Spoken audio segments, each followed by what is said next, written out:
Hello students, learn 24 academy में आपका स्वागत है। देखिए स्टूडेंट्स, हम केवीएस के लिए कंप्यूटर का सिलेबस देख रहे हैं, जो कहीं कहीं 10 मार्क्स का है, कहीं ये 15 मार्क्स का पूछा जाएगा और कहीं ये 20 मार्क्स का पूछा जाएगा। ठीक है, तो ये इसमें रहेगा। और यहाँ पर जो क्वेश्चंस भी पूछे जाएंगे, 10 क्वेश्चंस, 15 क्वेश्चंस और 20 क्वेश्चंस आपसे एग्जाम में पूछे जा सकते हैं। तो इसी हिसाब से देख सकते हैं। और आपके जो टॉपिक्स हैं वो तो सभी सिमिलर हैं केवीएस में, है ना। अब यहाँ देखिए, जो कंप्यूटर के जो टॉपिक्स हैं, 80% तो जो हमने CAT राजस्थान CET का जो कोर्स करवाया था उसमें आपको मिल जाएगा सीधा सीधा।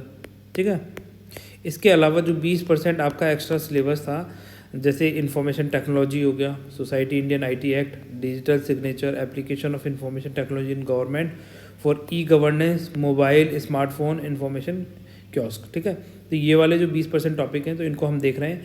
इसमें हमने जो इंफॉर्मेशन टेक्नोलॉजी है इसके पार्ट 4 तक, है ना, पार्ट 4 तक चैनल पे अपलोड कर दिए हैं। वो जिसने नहीं देखा वो देख लीजिए। इसके अंदर हमारा यहाँ तक जो सोसाइटी के पर इंफॉर्मेशन टेक्नोलॉजी के इम्पैक्ट्स पड़ते हैं, यहाँ तक हमने कंप्लीट कर लिया। आज हम इसके आगे का लेक्चर देखेंगे। इंडियन IT एक्ट स्टार्ट करेंगे। इंडियन इंफॉर्मेशन टेक्नोलॉजी एक्ट कौन से वर्ष का है? तो ये 2000 का है। एग्ज़ाम में क्वेश्चन ऐसे ही आता है कि इंफॉर्मेशन टेक्नोलॉजी एक्ट 2000 का है, 2002 में आया, 2010 में आया, 2015 में आया। तो आपको थोड़ा सा ध्यान रखना है कि ये 2000 का है। इंफॉर्मेशन टेक्नोलॉजी एक्ट सन कौन सा है? 2000। इतना याद रख लेंगे। फिर उसके बाद ही हम ये सारे लेक्चर्स एक एक करके करते जाएंगे। ठीक है, तो देखिए, आपको हमारे द्वारा बनाए गए वीडियो काफ़ी पसंद आ रहे हैं, परंतु क्या है, वीडियो को लाइक एंड शेयर बहुत कम है। और उससे क्या है, हमारा मनोबल थोड़ा डाउन होता है कि हम इतनी मेहनत करते हैं फिर भी बच्चे वीडियोस पे लाइक ही नहीं करते। अब जैसे मान लीजिए 100 बच्चों ने वीडियो देखा तो सिर्फ 10 बच्चों के ही लाइक आते हैं। क्या 10 बच्चे ही सीरियस हैं? क्या 10 बच्चों को इसका बेनिफिट मिलेगा? क्या आपको नहीं मिलेगा? है ना।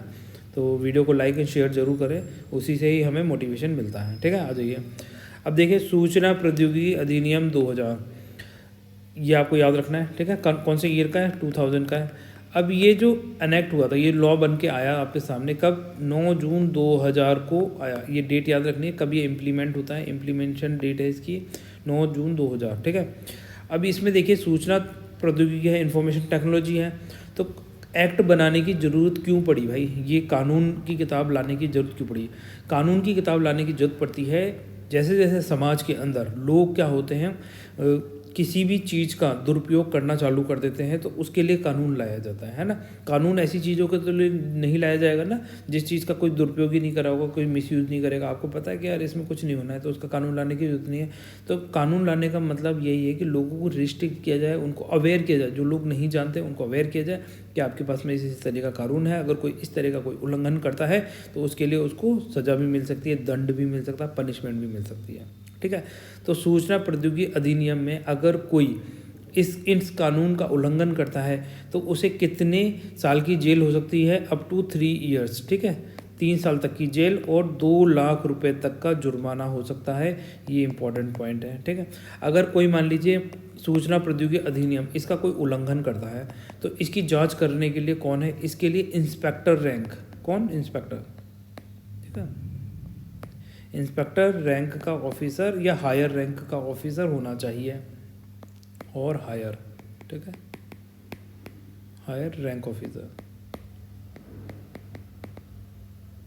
तो ये कुछ पॉइंट्स हैं, यहाँ से आपके एग्जाम में 12 क्वेश्चन पढ़ते हैं। बाकी हम आगे देखते जाएंगे सारी चीज़ें। ठीक है, आ जाइए यहाँ पर। अब देखिए, जो सूचना प्रौद्योगिकी है इसमें इलेक्ट्रॉनिक डाटा, कैसी डाटा की बात कर रहे हैं हम? इलेक्ट्रॉनिक डाटा की बात करें। क्या किताब में लिखा हुआ डाटा? नहीं नहीं, जो हमारा इलेक्ट्रॉनिक डाटा है, जिसका हम कंप्यूटर, मोबाइल फ़ोन, कोई टेक्नोलॉजिकल डिवाइस का इस्तेमाल करके उस डाटा का आदान प्रदान करते हैं, तो उसके लिए ये एक्ट लेकर आए हैं। ठीक है, इलेक्ट्रॉनिक डाटा के आदान प्रदान द्वारा इलेक्ट्रॉनिक सूचना के अन्य साधनों द्वारा, जिन्हें सामान्यतः इलेक्ट्रॉनिक में ऐड कर देता हूँ, इलेक्ट्रॉनिक वाणिज्य, ठीक है, इलेक्ट्रॉनिक कॉमर्स कहा जाता है। कॉमर्स मतलब ट्रेड करते हैं ना, जो आप बेचते हैं, खरीदते हैं, अमेजन से आप प्रोडक्ट खरीदें, तो ये किस कैटेगरी में आता है? इलेक्ट्रॉनिक वाणिज्य में आता है, जिनमें सूचना और सूचना के भंडार के कागज आधारित तरीकों के अनुकल्पों का उपयोग अंतर्विलित है। ठीक है, किए गए सरबराहों को विधिक मान्यता देने, सरकारी अभिकरणों में दस्तावेजों के इलेक्ट्रॉनिक रूप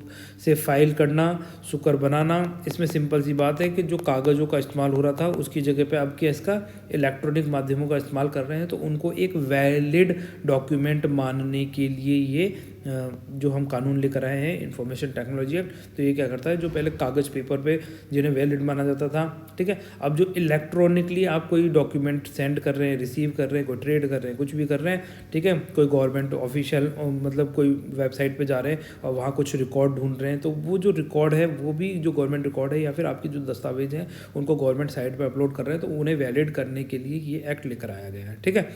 तो यहाँ पर आ जाइए। अब देखिए भारतीय दंड संहिता, थोड़ा क्लियर कर देता हूँ इसको। भारतीय दंड संहिता कौन सा है, 1860 का है, याद रखना है, ठीक है।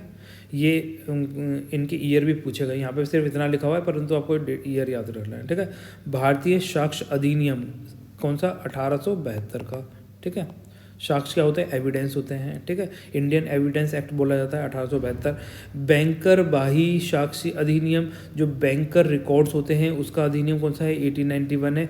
भारतीय रिजर्व बैंक अधिनियम 1934। तो ये कुछ अधिनियम हैं जो इसके अंदर डायरेक्ट लिखे हुए हैं। सूचना प्रौद्योगिकी अधिनियम 2000 के अंदर ये 4-5 अधिनियम आपके लिखे हुए हैं, तो इनको इनके नाम, इनके ईयर्स अच्छे से याद रखना है, ठीक है, क्योंकि ये सब ये जो सूचना प्रौद्योगिकी अधिनियम है इन सब अधिनियमों पर लागू होता है। कहने का मतलब क्या है, यहाँ ये एप्लीकेबल है, ठीक है, यहाँ क्या है, ये एप्लीकेबल है, इसीलिए लागू होता है। और संशोधन करने तथा उससे संबंधित या उसके अनुषंगी विषयों का उपबंध करने के लिए ये अधिनियम बनाया गया है, ठीक है। तो ये चीज़ें याद रख लेंगे आप, कौन कौन सी हैं। भारतीय दंड संहिता 1860 का हो गया।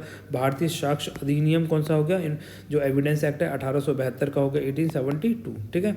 बैंकर्स बाही, जो बैंकर्स रिकॉर्ड्स होते हैं उसका साक्ष्य अधिनियम कौन सा है, 1891 है। भारतीय रिजर्व बैंक अधिनियम, मतलब जो अधिनियम एक्ट होता है रिजर्व बैंक एक्ट 1934, ठीक है। 1934, कहीं कहीं 35 लिख के पूछा जाता है कि भारतीय रिजर्व बैंक 1935 1936, तो आप कंफ्यूज हो जाते हैं क्योंकि आगे पीछे के दे देंगे, तो आपको याद रखना है 34 मतलब 34, 3 और 4, भारतीय रिजर्व बैंक 3-4 ऐसे याद करें, ठीक है। ये एक्ट याद कर लेना। अब यहाँ देखिए, संयुक्त राष्ट्र महासभा ने तारीख 30 जनवरी 1997 को, अब ये जो सूचना प्रौद्योगिकी अधिनियम है 2000, उसमें ये डायरेक्ट लिखी हुई है लाइन, ये वाली सीधे सीधे है ना आपके एक्ट के अंदर, तो ये क्या है, डेट भी पूछी जा सकती है कि UNO, यूनाइटेड नेशंस ऑर्गेनाइजेशन की जो महासभा हुई थी, जनरल असेंबली बोला जाता है इसमें, तो तारीख 30 जनवरी 1997 के संकल्प लिया गया था। एक क्या संकल्प लिया गया था कि अंतर्राष्ट्रीय व्यापार, जो अंतर्राष्ट्रीय लॉ मतलब ट्रेड होता है, उसके लिए एक इस तरीके से कानून बनाना चाहिए कि जो इंफॉर्मेशन टेक्नोलॉजी, मतलब जो इलेक्ट्रॉनिक फॉर्म में आप जो ट्रेड कर रहे हैं उसको एक वैलिड माना जाए, ठीक है। उसके लिए करने की बात करी गई थी। UNO जनरल असेंबली में ये डॉक्यूमेंट आया था। संबंधित संयुक्त राष्ट्र आयोग द्वारा अंगीकार की गई इलेक्ट्रॉनिक वाणिज्य संबंधी आदर्श विधि को अंगीकार कर लिया गया है, ठीक है, ये जो एक्ट बनाकर ये कह रहा है, ठीक है। उक्त संकल्प में अन्य बातों के साथ ये सिफारिश की गई है कि सभी राज्य जब वे अपनी विधियों का अधिनियमन या फिर पुनरीक्षण करें, सूचना और सूचनाओं के भंडारण के कागज आधारित तरीकों के अनुकल्पों को लागू होने वाली विधि की एक रूपता की आवश्यकता को ध्यान में रखते हुए उक्त आदर्श विधि का अनुकूलन ध्यान रखें। उक्त आदर्श मतलब यही जो एक्ट है हमारा, इसका हमें क्या है, इसमें जो जो प्रोविजंस दे रखे हैं, इसमें जितने भी जो हमें गाइडलाइंस दी गई हैं वो सबका हमें ध्यान रखना है, ये बात कह रहा है। उक्त संकल्पों के प्रभावी करना, विश्वसनीय इलेक्ट्रॉनिक अभिलेखों द्वारा सरकारी सेवाएं दक्षतापूर्वक देने का संवर्धन करना आवश्यक समझा जाएगा। अब यहाँ पे देखिए, ये एक इंपॉर्टेंट लाइन है यहाँ, इसमें भारत गणराज्य के 51वें वर्ष, कौन सा फर्स्ट वर्ष, 51वें 51st ईयर की बात कर रहा है। 51वें ईयर वर्ष में संसद ने निम्नलिखित रूप से यह अधिनियमित हो कि ये जो आपका आर्टिकल है इसको क्या हुआ, अंगीकृत कर लिया गया है, एक्ट बना दिया गया है, ठीक है।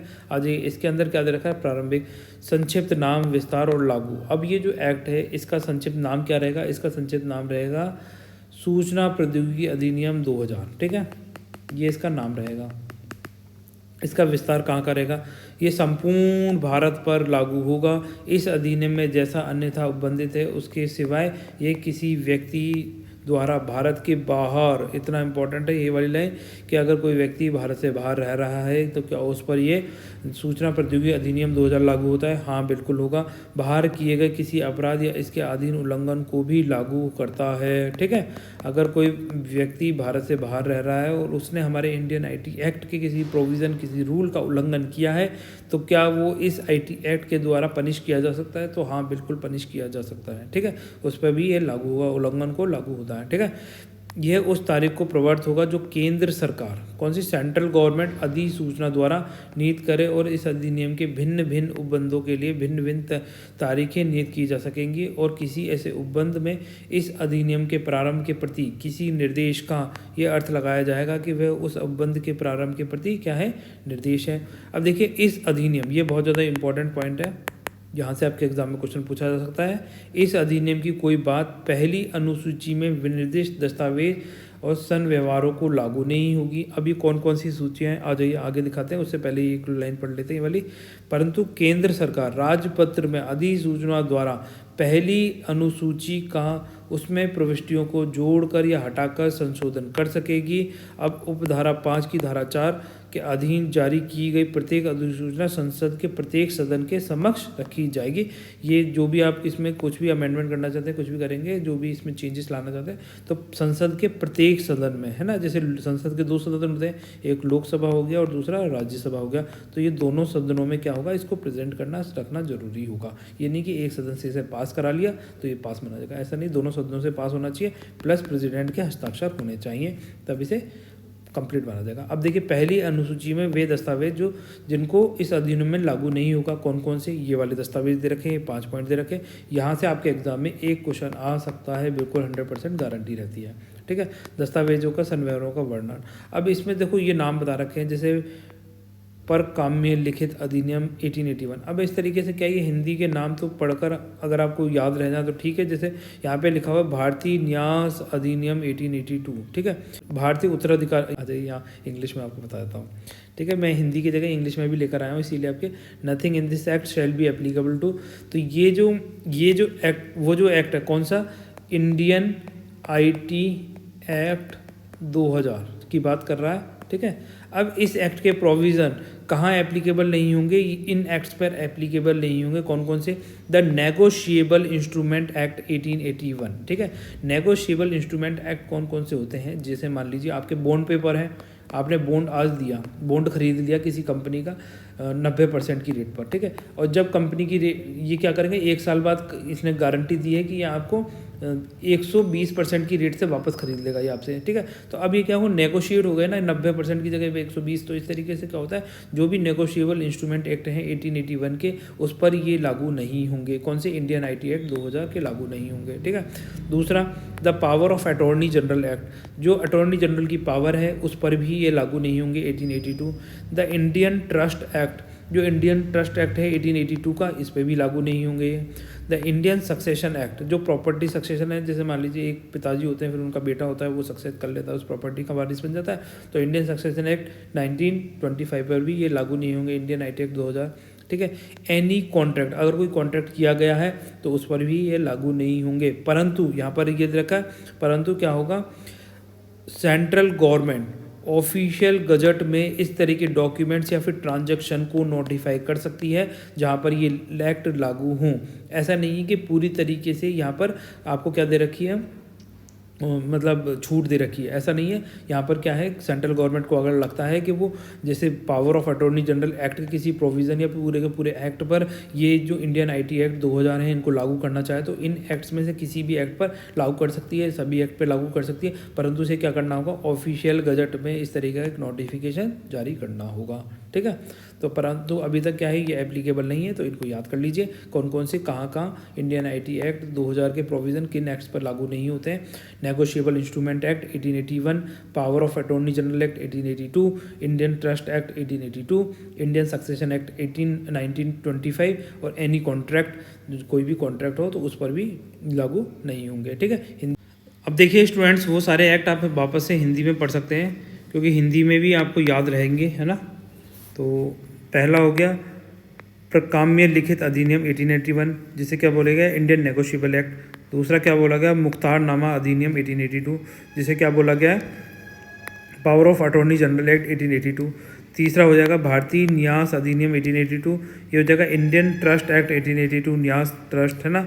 चौथा हो जाएगा भारतीय उत्तराधिकार अधिनियम, इंडियन सक्सेशन एक्ट 1925, ठीक है, 1925 का अधिनियम है, ये याद रखना है। पाँचवा हो जाएगा इंडियन कॉन्ट्रैक्ट एक्ट, कोई संविदा एक्ट, ठीक है, तो इंडियन कॉन्ट्रैक्ट एक्ट, संविदा एक्ट। इसके अलावा क्या है, अगर इन एक्ट्स पर अगर केंद्र सरकार चाहे तो इन एक्ट्स के किसी भी प्रोविज़न पे इंडियन आईटी एक्ट 2000 लागू कर सकती है, पर उसको क्या करना होगा, ऑफिशियल गजट में उसके बारे में नोटिफिकेशन देना होगा। आ जाइए नेक्स्ट देखते हैं। अब देखिए स्टूडेंट्स, अधिनियम के उद्देश्य। इस अधिनियम जो इंडियन आईटी एक्ट है, इंडियन आईटी एक्ट, ठीक है, 2000, तो इसके क्या ऑब्जेक्टिव्स हैं? इसके ऑब्जेक्टिव्स ये हैं कि अभी तक जो हम पेपर का इस्तेमाल करते थे उसको वैलिड प्रूफ मानते थे, अब जो इलेक्ट्रॉनिक दस्तावेज होंगे उनको भी कानूनी मान्यता मिल जाएगी, ठीक है। दूसरे नंबर पे डिजिटल हस्ताक्षर को कानूनी मान्यता। देखो वर्ष 2009 में क्या किया गया था, वर्ष 2009 में डिजिटल हस्ताक्षर टर्म लेकर आए थे, ठीक है, डिजिटल सिग्नेचर। तो इससे पहले क्या होता था, डिजिटल सिग्नेचर की जगह पे इसका नाम क्या था, इलेक्ट्रॉनिक, इलेक्ट्रॉनिक सिग्नेचर बोला जाता था। तो ये वर्ष 2009 में क्या किया था, इंडियन आईटी एक्ट 2000 में एक अमेंडमेंट लेकर आए, डिजिटल सिग्नेचर की जगह अब इसको, मतलब इलेक्ट्रॉनिक सिग्नेचर की जगह अब इसको डिजिटल सिग्नेचर कर दिया गया था, ठीक है, इतना याद रख लें। अब तीसरा पॉइंट है इसमें, अपराध और उल्लंघन।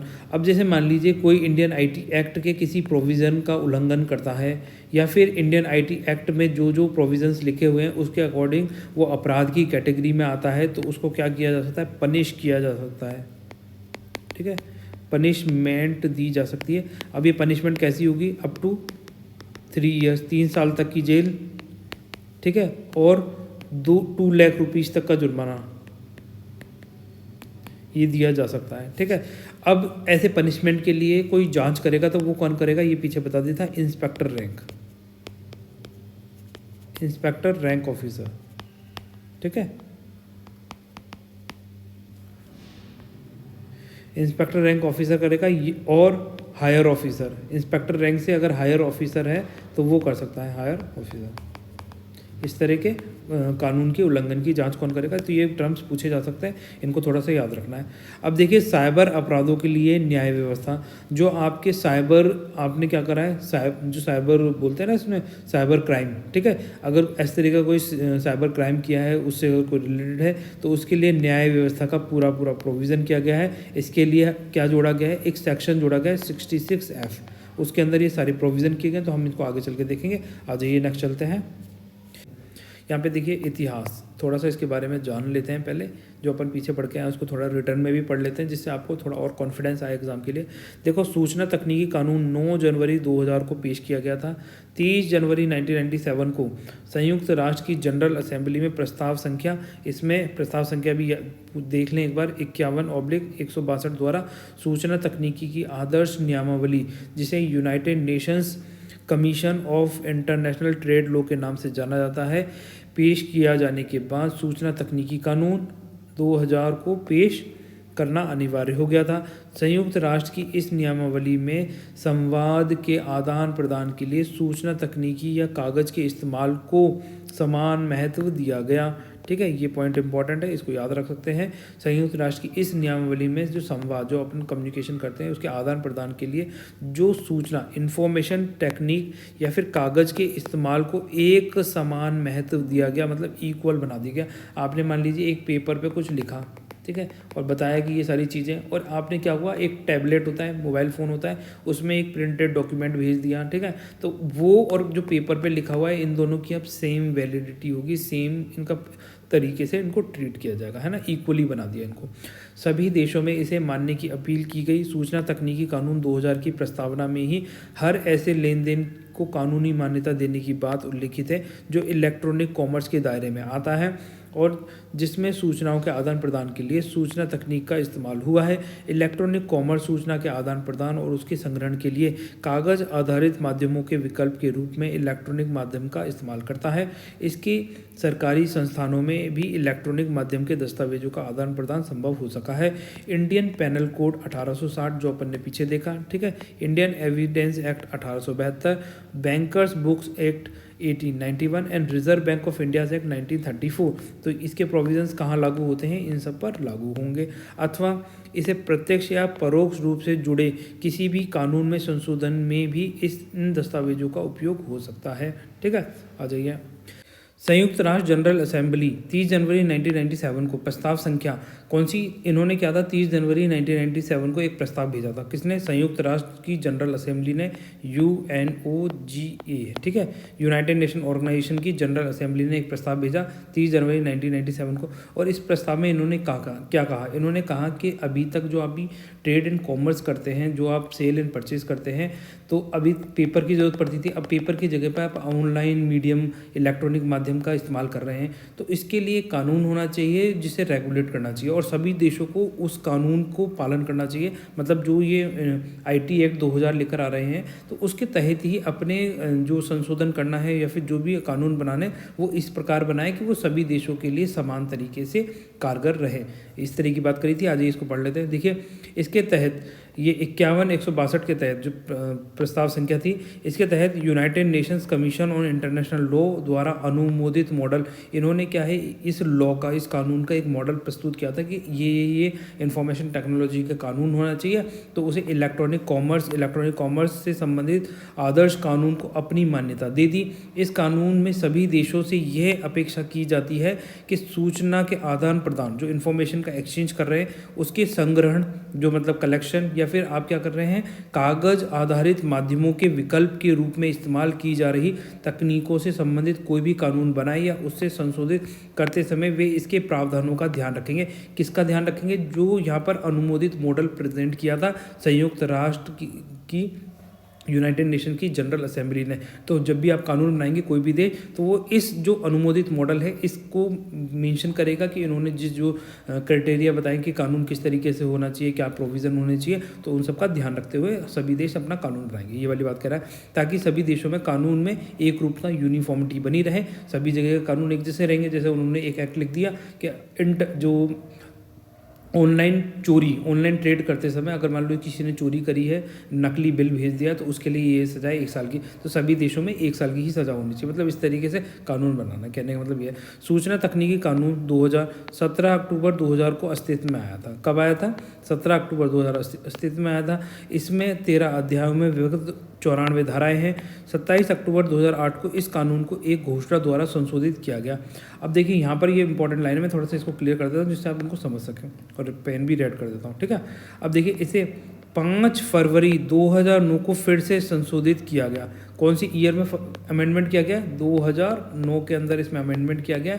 इसमें क्या किया, जिसके तहत इलेक्ट्रॉनिक हस्ताक्षर, ठीक है, इलेक्ट्रिक, मैं यहाँ लिख भी देता हूँ, इलेक्ट्रिक सिग्नेचर, ठीक है, इलेक्ट्रिक सिग्नेचरों को अब किससे रिप्लेस कर दिया गया, डिजिटल सिग्नेचर से, ठीक है। ये इंपॉर्टेंट है, डेट आपको याद रखनी है, कौन सी, 5 फरवरी 2009, ठीक है। ये चीज़ आपको याद रखनी है, जिसकी जगह डिजिटल हस्ताक्षर को जगह दी गई है। ये बहुत ज़्यादा इंपॉर्टेंट है और इसी तरीके के एग्जाम में पॉइंट क्वेश्चन पूछे जाते हैं, फिर मत कहना कि मैंने बताया था और आपने ध्यान नहीं रखा। इसके तहत धारा 2 में उपखंड H के साथ उपखंड H को जोड़ा गया है, जो सूचना के माध्यम की व्याख्या करता है। इसके अनुसार सूचना के माध्यम से तात्पर्य मोबाइल फ़ोन, किसी भी तरह का व्यक्तिगत डिजिटल माध्यम या फिर दोनों हो सकते हैं, जिसके माध्यम से किसी भी तरह की लिखित सामग्री, वीडियो, ऑडियो, तस्वीरों को प्रसारित या फिर एक दूसरे स्थान से भेजा जाता है। डिजिटल माध्यम से जो चीज़ें करी जाएंगी वो सब इसमें इंक्लूड हो जाएंगी। आ जाइए यहाँ पर। अब देखिए, आधुनिक कानून की शब्दावली में साइबर कानून का संबंध कंप्यूटर और इंटरनेट से है, ठीक है। साइबर कानून का संबंध किससे है, कंप्यूटर और इंटरनेट से है। अगर जैसे मान लीजिए आपके पास कंप्यूटर है और आपके पास इंटरनेट नहीं है, तो क्या ये साइबर कानून में आएगा, तब भी आएगा। क्यों, क्योंकि आप कंप्यूटर से इस तरीके से कोई गलत चीज़ करके बाद में उसको इंटरनेट पे अपलोड करने पर आप कंप्यूटर का भी तो इस्तेमाल कर रहे हैं। हालांकि दोनों का इस्तेमाल होगा तभी ये चीज़ें फैलेंगी, वरना आपके कंप्यूटर में पड़ी हुई है और तो सिर्फ आप तक सीमित है, तो वो साइबर कानून में कैसे आएगी। जब वो लीक होगी, पब्लिक में जाएगी, तो वो साइबर कानून में आ जाएगी। चाहे वो इंटरनेट के माध्यम से हो, चाहे वो पेन ड्राइव के थ्रू हो, अपने कंप्यूटर में कुछ एडिटिंग करके उसको पेन ड्राइव में डाल के अलग अलग लोगों तक भिजवा दी, तब भी वो चीज़ इन साइबर कानून में कैलकुलेट होती है, ठीक है। विस्तृत संदर्भ में कहा जाए तो ये कंप्यूटर आधारित सभी तकनीकों से संबंध है, ठीक है। कंप्यूटर तकनीक, जो कंप्यूटर से रिलेटेड सारी टेक्निक, चाहे पेन ड्राइव हो, चाहे हार्ड डिस्क हो, फ्लॉपी डिस्क हो, चाहे कुछ भी हो, कंप्यूटर तकनीक से रिलेटेड कोई भी चीज़ हो, वो सारी इसमें इंक्लूड हो जाएगी। साइबर आतंकवाद के मामलों में दंड विधान के लिए सूचना तकनीकी कानून इन IT एक्ट 2000 में धारा 66F को जगह दी गई है। कौन सी धारा को जगह दी गई है? धारा 66F को जगह दी गई है। किसके लिए? साइबर कानून के लिए। तो यहीं पर आपके एग्जाम में पूछा जाएगा साइबर, ठीक है, साइबर लॉ, ठीक है। तो इसके लिए क्या हुआ, किस में दी गई है? IT एक्ट के अंदर। IT एक्ट कौन सा? 2000 में सेक्शन कौन सा? सेक्शन 66F को जगह दी गई है, ठीक है। ये ध्यान रखें, यहीं से एग्जाम में क्वेश्चन बन जाएगा। फिर मत कहना कि आपको चीज़ें बताई थी आपने ध्यान नहीं रखी। अब देखिए 66F साइबर आतंकवाद के लिए दंड का प्रावधान करता है ना। साइबर टेररिज्म भी आप इसे बोल सकते हैं, ठीक है।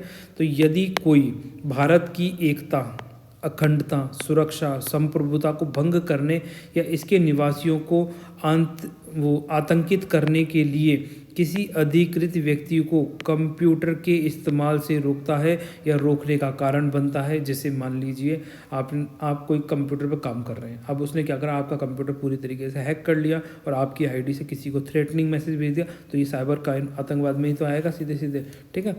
बिना अधिकार के या अपने अधिकार का अतिक्रमण कर जबरन किसी कंप्यूटर के इस्तेमाल की कोशिश करता है, कंप्यूटर में वायरस जैसी कोई चीज़ डालता है या डालने की कोशिश करता है जिससे लोगों की जान को खतरा पैदा होने की आशंका हो या संपत्ति को नुकसान का खतरा हो या जीवन के लिए आवश्यक सेवाओं में जानबूझकर खलल डालने की कोशिश करता हो या धारा 70 के तहत संवेदनशील जानकारियों पर बुरा असर पड़ने की आशंका हो, तो इसके लिए क्या करता है, क्या प्रोविज़न करता है? ये पनिशमेंट की प्रोविज़न करता है, एक तरीके से दंड का प्रावधान, ठीक है। पनिशमेंट किस किस के एक्ट में क्या क्या पनिशमेंट होती है, हो सकती है ना। साइबर ये किससे डील करता है? 66F, आप इतना याद रख लें। ये साइबर जो एक्ट होते हैं, ठीक है। साइबर एक्ट में क्या होगा? साइबर टेररिज्म हो सकता है, साइबर थ्रेटनिंग हो सकता है, साइबर मिसयूज़ हो सकता है, किसी भी तरह का काम जो भी इंटरनेट और कंप्यूटर के माध्यम से किया जा रहा है वो सब 66F में इंक्लूड किया है और ये प्रोविज़न देता है, ये दंड का प्रावधान करता है ना। साइबर टेररिज्म इसके लिए आप एप्रोप्रिएट वर्ड हो गया। आ जाइए नेक्स्ट चलें। अब देखिए, अनाधिकार या अधिकारों का अतिक्रमण करते हुए जानबूझकर किसी कंप्यूटर से ऐसी सूचनाएं हासिल करने में कामयाब होता है जो देश की सुरक्षा या अन्य देशों के साथ उसके संबंधों के नज़रियों से संवेदनशील है, या कोई भी गोपनीय सूचना इस इरादे के साथ हासिल करता है जिससे भारत की सुरक्षा, एकता, अखंडता, संप्रभुता, अन्य देशों के साथ इसके संबंध, सार्वजनिक जीवन, नैतिकता पर बुरा असर पड़ता हो या ऐसा होने की आशंका हो, तो देश की अदालतों की अवमानना अथवा मानहानि होती हो या ऐसी होने की आशंका हो, किसी अपराध को बढ़ावा मिलता हो या इसकी आशंका हो किसी विदेशी राष्ट्र अथवा व्यक्तियों के समूह अथवा किसी अन्य को ऐसी सूचनाओं से फ़ायदा पहुंचता हो तो उसे साइबर आतंकवाद का आरोपी माना जा सकता है, ठीक है। साइबर टेररिज्म मतलब उसने कुछ भी इस तरह का काम करा हो जिससे हमारे शाख, देश की इज्जत, संप्रभुता, एकता, अखंडता हैम्पर हो रही हो, तो क्या होगा, ये साइबर आतंकवाद के अंदर आ जाएगा, ठीक है। आ जाइए नेक्स्ट चलें। यदि कोई व्यक्ति साइबर आतंकवाद फैलाता है, ठीक है, तो क्या करेंगे? ऐसा करने की किसी साजिश में शामिल होता है या उसे आजीवन कारावास, ठीक है, आजीवन कारावास कैसा? साइबर टेररिस्ट जो होंगे उनको आजीवन कारावास, लाइफ इम्प्रिजनमेंट की सज़ा सुनाई जा सकती है, ठीक है। इसीलिए थोड़ा सा ध्यान रखें, साइबर लॉज का बहुत अच्छे से पालन करना चाहिए। अब देखिए 2005 में प्रकाशित एडवांस्ड लॉ लॉक्सिकॉन के तीसरे संस्करण में साइबर स्पेस, कौन सा? साइबर स्पेस शब्द को भी इसी तर्ज पे परिभाषित किया गया है। इसमें इलेक्ट्रॉनिक माध्यमों में फ्लोटिंग शब्द पर खास जोर दिया गया क्योंकि दुनिया के किसी भी हिस्से में इस तक पहुंच बनाई जा सकती है। इसमें साइबर थेफ्ट, साइबर चोरी शब्द को ऑनलाइन कंप्यूटर सेवाओं के इस्तेमाल के परिप्रेक्ष्य में परिभाषित किया है। इस शब्दकोश में साइबर कानून की इस तरह व्याख्या की है: कानून का वह क्षेत्र जो कंप्यूटर और इंटरनेट के संबंधित है ना। कानून का वैसे तो कौन सा, जो कंप्यूटर के साथ साथ इंटरनेट से संबंधित है और उसके दायरे में इंटेलेक्चुअल प्रॉपर्टी राइट्स। अब देखिए इस साइबर आतंकवाद में जो साइबर कानून है इसमें कौन कौन से आ रहे हैं। पहला इंटेलेक्चुअल प्रॉपर्टी राइट आता है, अभिव्यक्ति की स्वतंत्रता, इनको कोई हैम्पर कर रहा है, सूचनाओं तक निर्बाधन, मतलब कोई सूचना इन्फॉर्मेशन कोई रोक रहा है या फिर उस तक पहुँचने से आपको हैम्पर कर रहा है, तो यदि आते हैं तो ये सब इसमें इंक्लूड हो जाएंगे। सूचना तकनीक कानून में कुछ और चीज़ों को परिभाषित किया गया है जो इस प्रकार है। कंप्यूटर से तात्पर्य किसी भी ऐसे इलेक्ट्रॉनिक, मैग्नेटिक, ऑप्टिकल या तेज गति से डाटा का आदान प्रदान करने वाले किसी भी ऐसे यंत्र से है जो विभिन्न तकनीकों की मदद से गणितीय, तार्किक, मेंटल है ना और संग्रहणीय कार्य करने में सक्षम है। इसमें किसी कंप्यूटर तंत्र से जुड़ा या संबंधित हर प्रोग्राम सॉफ्टवेयर शामिल है। ठीक है, तो आप सिंपल सी लाइन में अगर बोलें तो साइबर आतंकवाद में जो कंप्यूटर हार्डवेयर, सॉफ्टवेयर, सभी चीज़, ठीक है, प्लस इंटरनेट, ये सारी चीज़ें इंक्लूड होती हैं ये साइबर आतंकवाद के अंदर। ठीक, आ जाइए नेक्स्ट। अब देखिए सूचना तकनीकी कानून के अंतर्गत उल्लेखित आरोपों की सूची निम्नवत है। ठीक है, अब कौन कौन से, जैसे कंप्यूटर संसाधनों से छेड़छाड़ कोई करता है तो वो धारा 65 के अंदर आता है।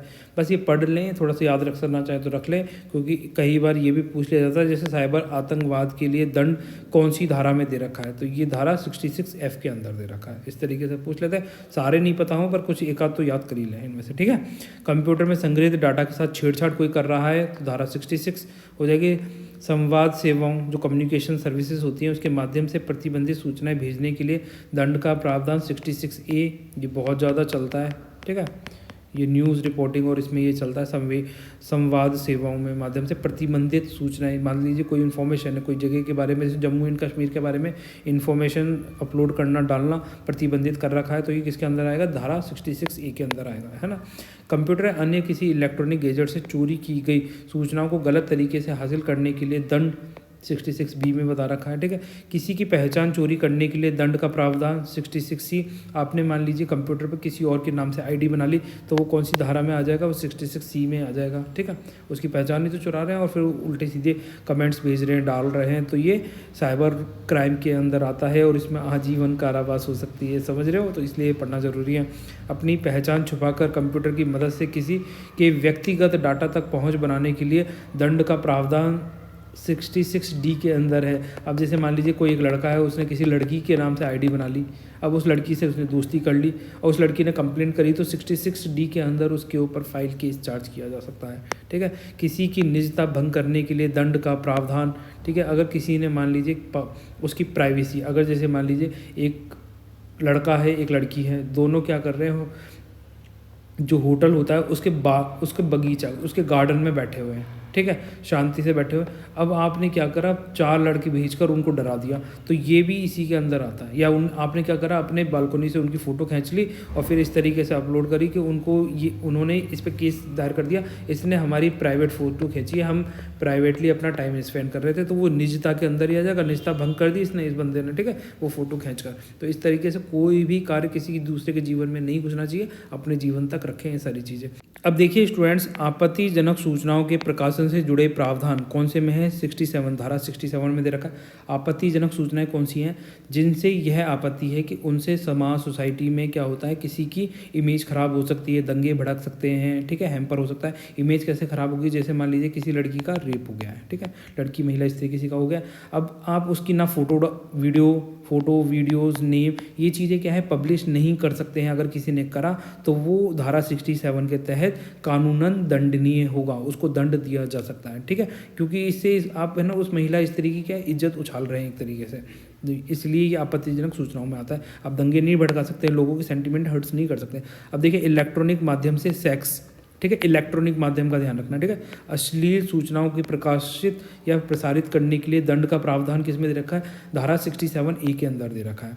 अब जैसे मान लीजिए अश्लील सूचनाएं क्या होती हैं, जैसे पोर्नोग्राफी है, आप इसके बारे में पोस्ट बना रहे हैं, कोई आपने ग्रुप बना लिया है ऑनलाइन या फिर कुछ इस तरह की चीज़ें कर रहे हैं, तो ये सारी क्या है, धारा 67E के अंदर दंडनीय अपराध है। इलेक्ट्रॉनिक माध्यमों से ऐसी आपत्तिजनक सामग्री का प्रकाशन या प्रसारण जिसमें बच्चों को अश्लील अवस्था में दिखाया गया, किसको, बच्चों को, तो वो धारा 67B के अंदर कानूनन दंडनीय है। मध्यस्थों द्वारा सूचनाओं को बाधित करने या फिर रोकने के लिए दंड प्रावधान किस में दे रखा है? धारा 67C में दे रखा है। सुरक्षित कंप्यूटर तक अनाधिकार पहुंच बनाने से संबंधित प्रावधान किस में दे रखा है? 70 में दे रखा है। सुरक्षित कंप्यूटर, जैसे मान लीजिए सुरक्षित कंप्यूटर कौन सा होता है? बैंकिंग कंप्यूटर हो गया। आप वहाँ तक पहुँच गए, मान लीजिए खिड़की तोड़कर, और उसके पैसे आप अपने अकाउंट में डालना चाहते हैं, तो धारा 67 के अंदर आपको दंडित किया जा सकता है। डाटा या आंकड़ों का गलत तरीके से पेश करना, ठीक है। अब जैसे डाटा या आंकड़ों का गलत तरीके से पेश कैसे करेंगे? जैसे मान लीजिए आपसे बोला गया कि भाई आप अपनी मार्कशीट प्रेजेंट करिए। आप कंप्यूटर पे गए, मार्कशीट में क्या करा आपने? फेरबदल कर लिया, आपने डाटा और आंकड़े चेंज कर दिए। अब यहाँ पर क्या होगा? ये आप धारा 71 के अंदर अपराधी आ जाएंगे। आपसी विश्वास और निजता को भंग करने से संबंधित धारा कौन सी? 72 है। कॉन्ट्रैक्ट की शर्तों का उल्लंघन कर सूचनाओं के सार्वजनिक करने से संबंधित प्रावधान किस में दे रखा है? 72A में। और फर्जी डिजिटल हस्ताक्षर का प्रकाशन किस में दे रखा है? 73A के अंदर दे रखा है। फर्जी डिजिटल सिग्नेचर, जैसे मान लीजिए आप अपने भाई के नाम के सिग्नेचर करके उसकी प्रॉपर्टी अपने नाम करना चाहते हैं, तो ऐसा नहीं कर सकते हैं, ठीक है। वो धारा 73 में उल्लंघित हो जाएगा, वो आप कानूनी दायरे में फंस जाएंगे। सूचना तकनीक कानून की धारा 78 में इंस्पेक्टर स्तर, देखो यहाँ पे जो ये पॉइंट है ना, ये बहुत ज़्यादा इंपॉर्टेंट है, लास्ट वाला, इसको अच्छे से याद कर लें, ठीक है। कौन सा? सूचना तकनीकी जो इन्फॉर्मेशन कानून IT एक्ट है हमारे पास में, कौन सा? 2000 का, ठीक है। इसकी धारा 78 में इंस्पेक्टर स्तर के पुलिस अधिकारी को इन मामलों की जांच का अधिकार होगा, इंस्पेक्टर या उससे ऊपर के स्तर के, ठीक है। तो ये थोड़ा सा ध्यान रखना है, यहीं से एग्जाम में क्वेश्चन बनते हैं। आ जाइए नेक्स्ट। अब देखिए, भारतीय दंड संहिता IPC में साइबर अपराधों से संबंधित प्रावधान किए गए, जैसे ईमेल के माध्यम से धमकी भरे संदेश भेजना, IPC की धारा कौन सी? 499। फर्जी इलेक्ट्रॉनिक रिकॉर्ड्स का इस्तेमाल, IPC की धारा 463, ठीक है। फर्जी वेबसाइट या फिर साइबर फ्रॉड, IPC की धारा 420 में। चोरी छुपे किसी के ईमेल पर नज़र रखना, धारा कौन सी? 463।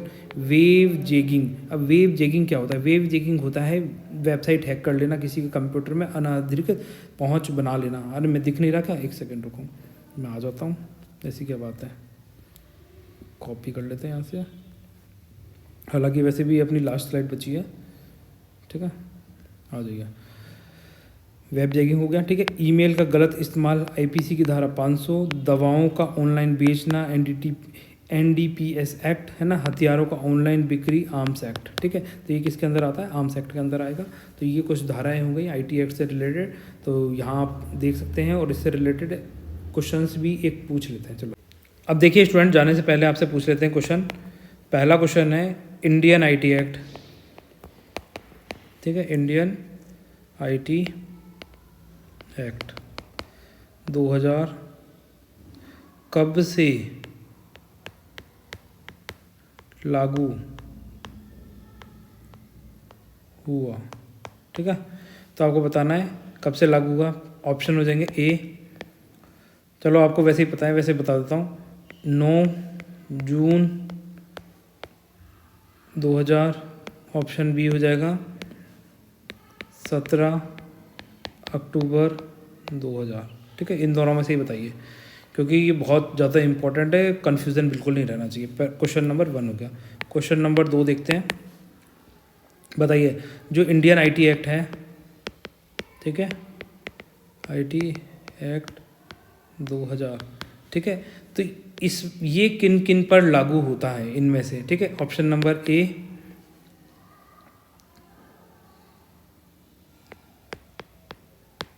Indian trust act. B,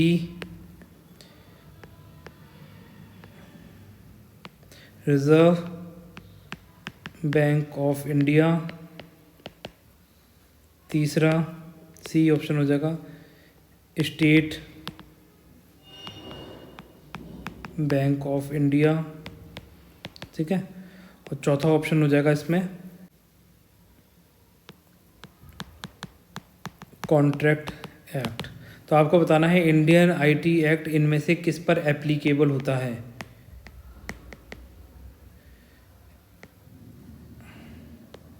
applicable होता है, ठीक है, एप्लीकेबल है, ऐसे मानना है।